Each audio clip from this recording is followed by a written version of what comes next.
Le monde aujourd'hui, c'est un monde de connaissances. Il faut connaître, il faut avoir des bonnes informations. Et pendant 60 ans, on nous a enseigné des choses à l'école qui ne sont pas forcément des choses qui vont nous permettre de gagner de l'argent. On est parti visiter une entreprise d'État chinois et quand on est venu, on descendait du bus, tous les employés sont descendus, ils ont fait des pancartes, bienvenue aux Africains, le futur de l'Afrique, et ils applaudissaient. Ouais. Ils applaudissaient. Et tout le monde, donc ça peut être un coup marketing, c'est vrai. Qu'importe. Qu'importe. C'est une forme de respect. C'est une forme de respect. Et j'étais chez moi, avec mon téléphone, je faisais 5 000 euros par mois, 10 000 euros par mois. Donc, Augustin Gaglozoum et Alain Sevemo, merci d'être à nouveau dans Couleurs Tropicales. d'accord. Merci d'avoir accepté l'invitation. Alors, il y a dans cette nouvelle invitation, vous étiez avec nous lors de l'émission spéciale autour de cette libre antenne, les funérailles des tabous était au cœur du propos. Et je voulais vraiment que vous reveniez parce qu'il y a une curiosité chez bon nombre de nos auditeurs. Il y a des fantasmes également sur ce lien économique entre l'Afrique et la Chine. Et la Chine. Exactement. Et donc, alors vous allez nous expliquer le concept qui est le vôtre, nous expliquer déjà ce que vous faites respectivement, mais ce concept de China Business Trip. Je voudrais qu'avant cela, Alain, on avait dit tu es quelqu'un qui, dans le monde du business, je t'avais présenté comme étant un facilitateur, un homme d'affaires, un chef d'entreprise, mais pas que cela. On va parler de cette facilité justement de travailler entre l'Afrique et la Chine. Dis-nous tout sur toi et quel est ton parcours? Mon parcours est très simple. Je suis venu en France en 2012 pour faire des études d'ingénieur. Et en 2014, j'ai une amie qui m'invite en Chine. Et pour moi, la Chine à l'époque, c'était Jackie Chan et Jet Li. Ça s'arrêtait à ça, en fait. Une amie chinoise? Non, une amie béninoise avec qui j'avais fait l'internat à l'époque quand j'étais au Bénin. Et c'est comme ça qu'elle m'invite et tout. Et je découvre la Chine, je découvre les opportunités. Je me rends compte que ce qu'on achète en Afrique et même en France, on peut le trouver beaucoup plus simplement en Chine à des prix dérisoires. Et c'est comme ça que je me lance dans le monde du business à l'époque où j'achetais les téléphones portables à 10, 20, 30 euros que je revendais au pays. Donc petit business. Des petits business. Au début, c'était en 2014. Et c'est comme ça que toute mon aventure commence avec la Chine. Je lance ma marque en e-commerce. Et tout là, je vends des sacs à dos en France. Et aussi, on a une marque en Russie aussi. Donc, on vend aussi en Russie. Je ne sais pas si c'est... Et puis, tu as un rôle... Ben non, pourquoi? Je trouve aussi en Russie, on peut commercer avec la Russie. Exactement. Et puis, tu as également un rôle de conseil. De conseil, exactement. Donc, du coup, on a lancé une chaîne YouTube en 2016 où on conseille justement les Africains d'Afrique, de la diaspora, du monde entier pour se lancer sur le terrain, que ce soit dans le business avec la Chine, que je trouve assez intéressant et pas très compliqué à faire. Et du coup, dans l'e-commerce aussi, dans le négoce des matières premières, donc entre l'Afrique, le monde entier, entre la Chine aussi et l'Afrique. Donc, on essaie de créer ce pont-là entre tous ces pays. Augustin, oui. Quel est ton parcours? Moi, j'ai commencé la Chine au pays, au Bénin, Togo. Donc, beaucoup de diplômes, on va laisser cette partie-là parce que après, je me suis rendu compte que c'était pas le plus important. Allez, j'ai fait finance, ensuite commerce international et tout. Attention, parce que bon nombre de jeunes à qui justement les parents n'arrêtent pas de dire il faut que vous preniez vos diplômes. Là, tu dis ouais, c'est pas très important les diplômes, ils sont quand même importants. Ils te permettent d'avoir la tête bien faite pour bien gérer les business. Oui, bon. Bon, pas tant que ça. Pas tant que ça, parce que je pense que le monde aujourd'hui, c'est un monde de connaissances. Il faut connaître, il faut avoir des bonnes informations. Et pendant 60 ans, on nous a enseigné des choses à l'école qui ne sont pas forcément des choses qui vont nous permettre de gagner de l'argent. Le vrai problème en Afrique aujourd'hui, c'est pas des gens intelligents qui manquent, mais c'est des gens qui ont le savoir pour pouvoir permettre aux jeunes de gagner de l'argent qui manque. Donc ça, c'est pour ça que, bon, ok, en termes de parcours, j'étais tranquille. Après avoir cherché par tous les moyens à gagner de l'argent, après un grand diplôme, je me suis dit non, là, il faut que je cherche vraiment comment gagner de l'argent. Et c'est comme ça que j'ai découvert certains partenaires en Chine. Principalement, j'avais un cousin là-bas à l'époque qui m'a dit, viens, on travaille ensemble, je te montre un peu comment ça fonctionne. Et j'étais chez moi, avec mon téléphone, je faisais 5 000 euros par mois, 10 000 euros par mois. Donc, c'est ça qui m'a amené à me dire, mais 10 attention. 000 euros de chiffre d'affaires, De bénéfices, D'accord. de bénéfices, parce que je donne un exemple tout simple. Un médecin qui a son laboratoire et qui a besoin de machines pour pouvoir faire des analyses biomédicales, il te commande une machine en Chine. C'est une machine qui peut coûter dans les 70 000 euros et tout. Donc, si tu fais ne serait-ce que 15% là-dessus, c'est déjà largement suffisant. Alors, tu es déjà, Augustin, dans le vif du Donc, sujet. oui. Non, parce que je sais que tu es un homme d'argent. On va Non, non, non. discuter avec toi. Non, non, mais je t'explique à quel point l'argent est important, de gagner de l'argent pour aller jusqu'au bout de ces projets et pour être respecté aussi par, Les autres. voilà, par les autres, quel que soit le business dans lequel tu es, les partenaires qui sont les tiens. Lorsque l'argent appelle l'argent, montre-moi ce que tu pèses et je te dirai qui tu es. En gros, c'est ça. Pourquoi tout à l'heure, j'ai proposé que l'on commence cet entretien avec le titre Yopé Ouais. d'Inosby? Parce que c'est probablement une des premières chansons qui a été un énorme carton en Chine. Dites-moi si je me trompe. Non, non, non. Non, Bien sûr, on Et on l'entend. a vu sur les réseaux sociaux Ouais. des Chinois en train de danser, De danser, ouais. sur Yopé. Et c'est vrai qu'il y a tout un fantasme aujourd'hui. Alors entre celles et ceux qui sont en Afrique en disant les Chinois Veulent coloniser. viennent tout nous prendre Exactement. parce qu'ils sont puissants, donc on a le sentiment qu'il y a une colonisation qui se fait, alors qu'on sait que la Chine ne se mêle pas des affaires politiques. Exactement. Et il y a aussi des Africains comme vous, très peu, peut-être trop peu, mais de plus en plus nombreux, qui ont compris que l'on pouvait commercer Exactement. avec la Chine. Y a-t-il un vrai lien aujourd'hui, vous qui êtes en Chine et nous qui sommes loin de ce pays-là, moi je ne connais pas ce pays, y a-t-il un vrai lien de respect Ouais. mutuel entre les responsables politiques, enfin disons alors, en ce qui vous concerne, Ouais. les hommes et femmes d'entreprise avec vos partenaires et vos clients ou autres Il y en Chine. il y a quelque chose que j'ai dit souvent, Alors. la Chine, c'est le pays dans lequel on m'a le plus respecté, même par rapport à mon pays d'origine. Parce que les Chinois sont éduqués pour respecter les chefs, pour respecter les entrepreneurs. D'accord. Et nous, aujourd'hui, avec ce qu'on organise sur le China Business Week, on a amené des entrepreneurs africains. On amène des entrepreneurs africains de l'Afrique, de la diaspora, à venir en Chine pour découvrir les opportunités. Et l'accueil qu'on reçoit déjà. Je vais vous donner un exemple très simple. On est parti visiter une entreprise d'État chinois. Et quand on est venu, on descendait du bus, tous les employés sont descendus. Ils ont fait des pancartes, bienvenue aux Africains, le futur de l'Afrique. Et ils applaudissaient. Ouais. Ils applaudissaient. Et tout le monde, donc ça peut être un coup marketing, c'est vrai. Qu'importe. Qu'importe. C'est une forme de respect. C'est une forme de respect. Et partout où on est passé, et moi j'ai fait mes études après la France, j'ai fait mes études en Chine, j'ai senti cette notion de respect.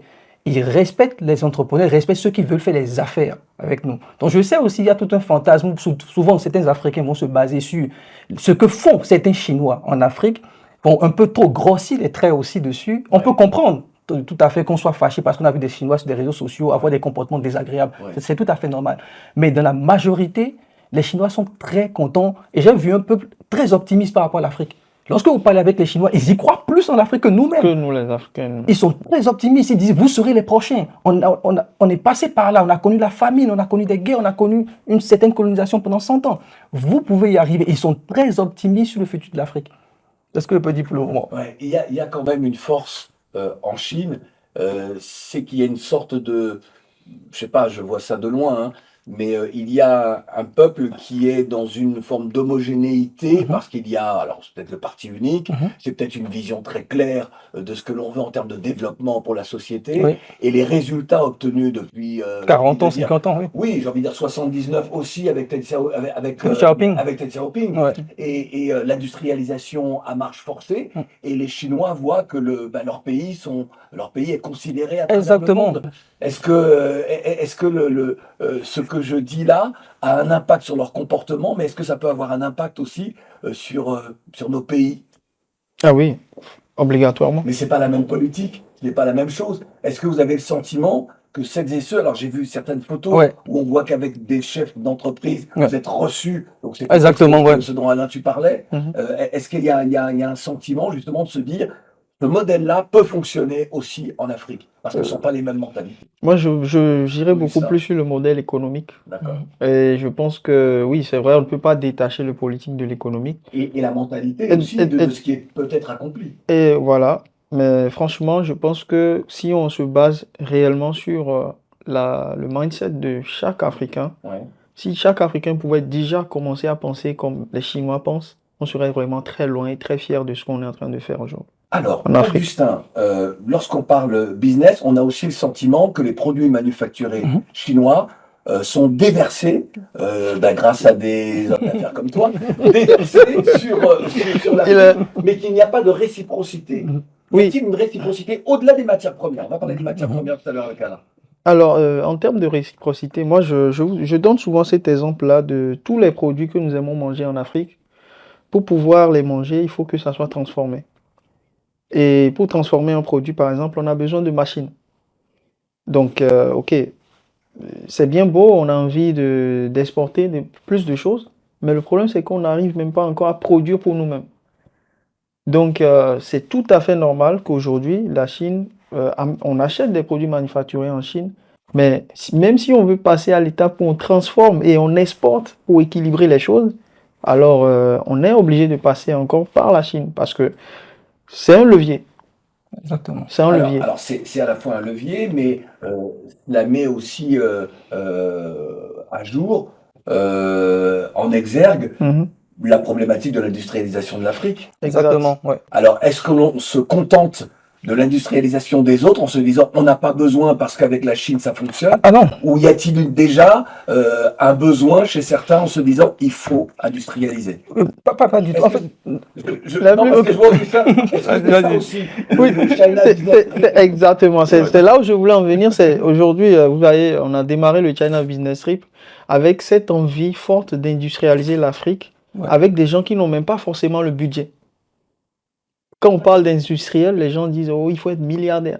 Alors que vous et moi, Alain, toute personne, avec quelqu'un qui a 1000 euros aujourd'hui, la Chine l'a prouvé que tu peux faire de l'industrie chez toi. Et pourquoi est-ce qu'on a raison? Parce que on a démarré le China Business Trip avec l'objectif d'amener des Africains là-bas pour voir l'industrialisation et refaire la même chose en Afrique. On était 5 il y a 6 mois, là on est 30 personnes.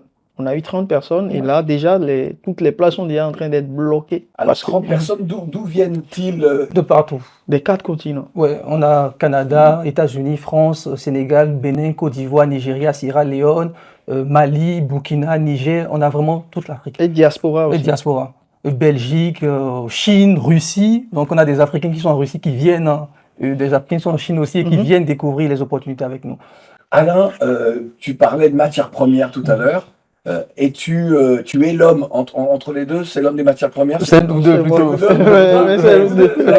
Lui, il est beaucoup plus e-commerce, mais franchement, les matières premières, nous deux, on est dedans. Les matières premières, alors on les connaît. Lorsque je parle de matières premières, j'en pense au pétrole, pense à la bauxite, pense au coltan et tout cela. Ouais. Y a-t-il d'autres matières premières peut-être moins connues, mais dont les Chinois sont friands? La tchéké, on sait. T'as un truc à donner. Le sucre, par exemple. Le sucre, oui. Je pense qu'il y a beaucoup de matières premières agricoles, parce que vous le savez, la Chine parfois même achète dans les pays du monde entier des terres pour l'agriculture parce qu'ils n'ont pas assez de terres. Donc il y a énormément de matières premières agricoles qui quittent l'Afrique pour aller en Chine aussi. Voilà. Le sésame. Oui. Le sésame. Oui. Le sésame, c'est un produit. Nous, on voit des gens qui, hier, ils faisaient pas du tout de business, ils trouvent un contact en Chine, ils exportent du sésame, ils deviennent millionnaires. Parce que la Chine, c'est 1,5 milliard d'habitants. Donc, quand on prend juste le sésame, c'est un produit qui est très bon pour la santé. Et le Burkina, c'est l'un des les meilleurs pays au monde où on peut avoir du sésame. Donc, réellement, je pense que c'est à la fois vers la Chine et de la Chine vers l'Afrique que nous sommes en train de crier fort sur tous les toits pour que les Africains puissent se réveiller, changer leur mentalité, se dire, voilà, nous aussi, on a beaucoup à apporter au monde. C'est pas juste, on se dit, on croit en fait que c'est que nous qui allons prendre chez les autres. Mais non. On en revient à la mentalité. Exactement, oui. Évolue pour comprendre qui on est, pourquoi est-ce qu'on va se lever à un moment donné et entreprendre et rencontrer les bonnes personnes. Et l'une des choses aussi qui est assez importante aussi, même quand on parle de matières premières, c'est que on ne gagne pas de l'argent en exportant uniquement de la matière première. On doit apporter de la valeur. Et cette valeur s'apporte avec des machines aussi. On doit faire de la transformation. Et nous, tout notre objectif, c'est de permettre aux entrepreneurs africains, d'Afrique, de la diaspora, de savoir qu'en Chine, on en a pour tous les prix. vous avez des mini-tracteurs qui vont quitter de $50 à $100, à $1000, à 10 000, à 20 000 dollars. De la même manière, vous avez à avoir des choses qui sont à des prix, des lignes industrielles, etc. Donc, on a pour toutes les bourses. Et l'objectif n'est pas de vider l'Afrique parce que je sais que les gens vont penser à ça. Oui, mais l'Afrique envoie. Non. Déjà, on importe tellement tout que c'est honteux. Donc, on a besoin de la Chine d'une certaine manière parce que c'est le seul pays qui peut, d'une certaine manière, nous apporter des choses à des prix abordables, qui ne vont pas ruiner les entrepreneurs et qui leur permettent de commencer à transformer, à nourrir la population africaine dans un premier temps. Et c'est l'excès qu'on exporte toujours. Voilà. Donc, je pense que c'est aussi important d'équilibrer. Notre objectif n'est pas de vider le continent. Notre objectif, c'est de permettre aux Africains de prendre conscience qu'il y a un jeu qui se joue, il y a une guerre économique, j'ai envie de dire, qui se joue. Et parfois, nous, on est sur la touche, en fait. Et on laisse les choses se passer et on est dans un imaginaire, la Chine veut coloniser l'Afrique. Non, jouons notre partition aussi. C'est ça l'objectif aussi de ce voyage. Et les entrepreneurs qui viennent avec nous, il y a 30 la dernière fois, ils s'en rendent compte sur le terrain que les Chinois veulent travailler avec l'Afrique. Sincèrement, ils veulent travailler avec l'Afrique. Ce n'est pas dans une dimension coloniale. Quand on regarde l'histoire même de la Chine, c'est un peuple de commerçants à la base. Ce n'est pas un peuple de guerriers. Exactement. Je dis souvent, si la Chine aujourd'hui est la première puissance économique, en tout cas commerciale, ouais. C'est parce qu'elle retrouve sa place qu'elle a eue il y a plusieurs siècles. Il y a plusieurs siècles, exactement. Mais oui, parfois les gens ne connaissent pas l'histoire. Qu'est-ce que aujourd'hui vous pourriez dire pour expliquer à celles et ceux qui nous écoutent, en leur disant, votre avenir, il est sur le continent, mais il est aussi dans le commerce avec d'autres pays, et la Chine en particulier, parce que c'est votre terrain. Pour moi, je pense que lorsqu'on parle de développement d'Afrique, beaucoup d'Africains se disent qu'ils vont le faire tout seuls. Je vois beaucoup ce réseau, on a besoin de personne, etc. Je pense qu'on est dans un monde aujourd'hui globalisé où personne ne peut se développer dans son coin tout seul et créer toute une économie tout seul. C'est extrêmement compliqué. Même les Chinois ont eu besoin des Russes à un moment donné. Et tout le monde a besoin de tout le monde. Donc aujourd'hui, pour nous, comme l'a dit Augustin, la Chine, c'est un levier qui va permettre aux entrepreneurs africains de profiter de ces compétences, de profiter de ces machines pour venir développer sur place une industrie capable de rivaliser aussi. Il faut commencer quelque part. Les Chinois ont copié le monde entier pour arriver aujourd'hui. Nous aussi, nous devons apprendre à copier d'une certaine manière et adapter. Comment est-ce que les États regardent ce que vous faites? Bon, je pense qu'ils le regardent d'un très bon œil, hein, parce que moi, je reçois énormément de mails. J'avoue que j'ai pas le temps de répondre à tous les mails, mais il y a des mairies, il y a des ministres qui nous contactent, qui disent voilà ce que vous êtes en train de faire. Vous êtes en train de changer le mindset de tout un continent. Et ça, c'est une mission qui, en fait, si demain on écrira quelque chose quelque part de moi, je pense, ou d'Alain, je pense que c'est vraiment très positif parce que des gens se sont battus pour nous, pour qu'on puisse aujourd'hui prendre l'avion, être, j'aime pas mentionner l'esclavage, mais oui. Voilà, il y en a qui se sont battus pour qu'on puisse aussi porter des costumes, travailler dans des bureaux, prendre des bus avec des gens. Nous aussi, notre combat, c'est de pousser ce que ces gens-là ont fait encore à un certain autre niveau. Aider les jeunes, aider les gens qui, peu importe l'âge, peu importe, qui ont de l'espoir à pouvoir faire des choses pour enrichir. En fait, c'est toute la communauté. Et je pense que tu l'avais précisé la dernière fois, par rapport à ton combat, par exemple, tu avais dit que ton combat, parce que Augustin t'avait posé la question, quel a été le résultat de ton combat la dernière fois lorsqu'on parlait en off. Voilà, et tu avais précisé qu'on a fait beaucoup de choses qui vous permettent, vous, aujourd'hui, d'avancer, même si vous ne le voyez pas. Et c'est ça aussi, je pense, il doit y avoir une continuité des luttes. Et on n'a pas le monopole de vouloir sauver la communauté, mais on pense que ce qu'on apporte quelque part notre petite pierre à l'édifice en permettant à la communauté de regarder un peu ailleurs de l'Est pour voir ce qu'ils peuvent tirer aussi des pays de l'Est, donc notamment de la Chine, etc., pour pouvoir apporter un certain développement à leur communauté et bien évidemment aux pays africains de manière générale. Comment se déroulent ces voyages Afrique-Chine, Chine-Afrique, donc au sein de ce concept de China Business Trip? Non, les gens nous contactent et on va sur le terrain et on va visiter tout un tas de choses qui vont leur changer déjà leur mindset. C'est-à-dire entreprises? Oui, on va visiter des usines. Des usines déjà, voilà. Là où les choses se fabriquent réellement. Réellement, la foire de Canton aussi. Et on va visiter la foire de Canton, la plus grande foire au monde. Donc on passe les 2-3 semaines sur la foire. Et on a aussi des usines d'État notamment Sinotruck, FAO Truck, etc., des grosses usines d'État qui viennent à nous pour présenter leurs projets et aux entrepreneurs, pour que les entrepreneurs puissent saisir l'opportunité s'ils veulent les représenter ou faire un partenariat avec eux, etc. Donc c'est tout ça qu'on essaie de faire pendant ce parcours de 2 à 3 semaines. C'est très intense parce que parfois on peut faire 2-3 usines par jour, on court dans tous les sens, donc on fait le tour de la ville, du pays, parce que même à l'intérieur de ce voyage, on peut aller à Beijing, donc on va voyager à l'intérieur de la Chine, même dans les villages chinois, pour montrer des opportunités, parce que c'était pour nous important de voir à quel point les Chinois ont démystifié une industrialisation. Parce que parfois, vous allez voir des industries qui produisent 1 million de pièces, et c'est dans une pièce aussi petite que ça, avec 2-3 petites machines. Donc on voulait montrer ça aux Africains que non, l'industrie, c'est pas ce qu'on voit dans les documentaires, et on voit des robots partout, c'est des petites machines. Et ça, c'est pour ça qu'on fait dans ce voyage, on voit même dans les villages où parfois, pour montrer aux Africains qu'il y a des villages qui ressemblent, parce que la Chine est développée, mais parfois tu vas dans les régions, tu te dis, mais attends, je suis à Cotonou ou je suis à Calavi? Donc, ils voient aussi qu'il y a une réalité, et ça permet de nous projeter en se disant qu'ils ont été capables de le faire, on peut aussi le faire. C'est vraiment ça aussi pour... Et je dirais qu'aujourd'hui, un des éléments cruciaux qui est le poumon pour le développement de l'Afrique, c'est le couple mindset et gagner de l'argent. Parce que gagner de l'argent, mindset, parce que si tu n'as pas l'état d'esprit nécessaire, tu vas très vite abandonner. Et beaucoup d'Africains abandonnent, ils croient à ce qu'on leur raconte, on leur met dans la tête qu'ils ne sont pas capables de faire des choses. Donc, quand vous allez en Chine, il y a cette rupture directe où tu vois, mais voilà des gars qui sont comme nous. Bon, à part la couleur de peau, les Chinois ont les mêmes comportements que les Africains, mais ils vivent dans un pays très développé avec des véhicules électriques partout, technologie hyper avancée. Donc, il y a cette rupture-là dans l'état d'esprit des gens.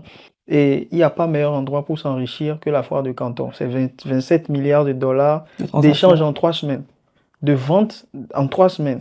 27 milliards en 3 semaines. Qu'est-ce que, en termes de business, pour clore cet entretien, qu'est-ce que le protectionnisme occidental, américain comme européen, dit de cette Chine devenue hyper puissante? Qu'est-ce que cela dit et comment est-ce que les Africains que vous êtes regardez ça?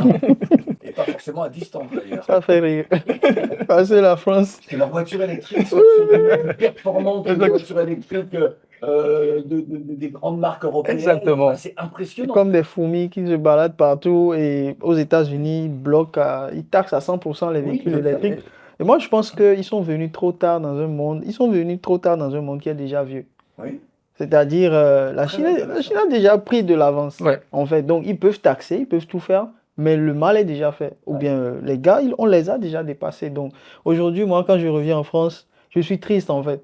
Parce que je me dis, oh, je vais encore voir ces vieux trucs-là.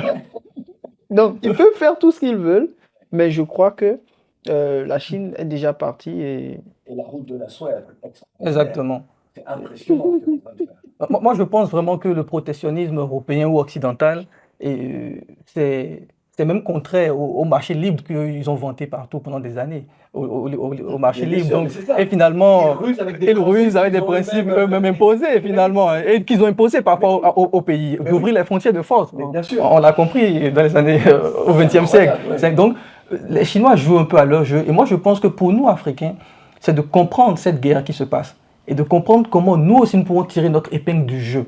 L'idée n'est pas d'être des spectateurs, parce que je pense que notre communauté est souvent spectatrice de tout ce qui se passe dans le monde. Elle n'est pas décisionnaire de ce qui se passe. Et je pense aujourd'hui que la Chine permet aujourd'hui de faire ce contrepoids et qui va permettre aussi à nos industriels de savoir qu'il y a une autre porte, il y a d'autres opportunités, de ne pas rester bloqués. C'est ça, et souvent j'aimerais dire aux frères et aux sœurs de ne pas rester bloqués sur le côté émotionnel. Oui, tel Chinois a insulté tel Noir, je ne veux pas faire du business. Non, ne restons pas bloqués sur ce. Les Américains et les Chinois se détestent cordialement, mais pourtant, les deux sont des meilleurs ennemis. C'est-à-dire que les Américains importent pour des milliards de dollars chaque jour et les Chinois importent pour des milliards de dollars chaque jour des produits américains. Il faut rappeler que les États-Unis sont endettés vis-à-vis des Chinois. Voilà, ce sont les créanciers des Américains.